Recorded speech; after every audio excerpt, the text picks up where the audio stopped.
Why do we specifically say l'chaim on alcohol? There's a Gemara that says G'dei l'gima shemakareves. The Rebbe would often cite it. If you look at the Gemara up inside, you'll see that this is true not only in Kedusha, it's true also in Lumas. L'gima, when people drink together, it brings people closer together. To be sure, it's not only true of drink, it's true of food also. There's nothing in the world that brings people closer than food and drink, which is why there are very strict halachas about eating and drinking with a non-Jew. And it's interesting how people don't even know this. You go to a business lunch with a goy, it's a question if you're allowed to sit with them and eat, because there's no greater thing you can do that brings two hearts together than food and drink. And especially when you're drinking something which has a little bit of alcohol, which makes you happy and removes your inhibitions, it brings people closer together. And that's the meaning of saying l'chaim. The purpose of a fabrengen is, like Rav Mendel Futterfas always used to say, gut Bruderschaft. It should be a brotherhood. We should be close. And we should tear down the natural barriers that exist between people. And we should be closer to our own souls, and therefore the soul of one and the soul of another is able to be closer together, which is the purpose of a Chassidish Fabrengen.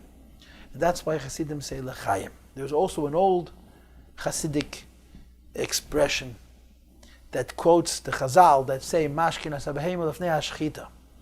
That even on Yom Kippur, the fact is that when an animal is shechted, animal's killed, and you want to remove the skin, one of the ways of making it easier to peel away the skin is that the animal drinks a lot prior to its being shechted.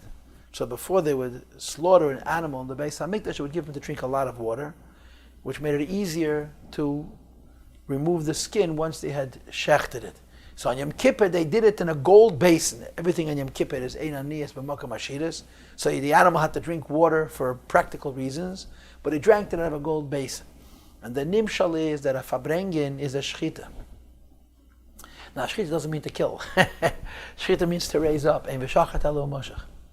But if to raise a person from a lower level to a higher level, sometimes it's not so pleasant. Because to go from a lower level to a higher level, it says in Chassidus, you have to go through two things. A nahar dinur and an amud. You have to go through a river of fire, which takes you out of the old, and a beam of light, a keren oida, which raises you up into the new. So the keren oida, the beam of light which raises you up into the new, is pleasant.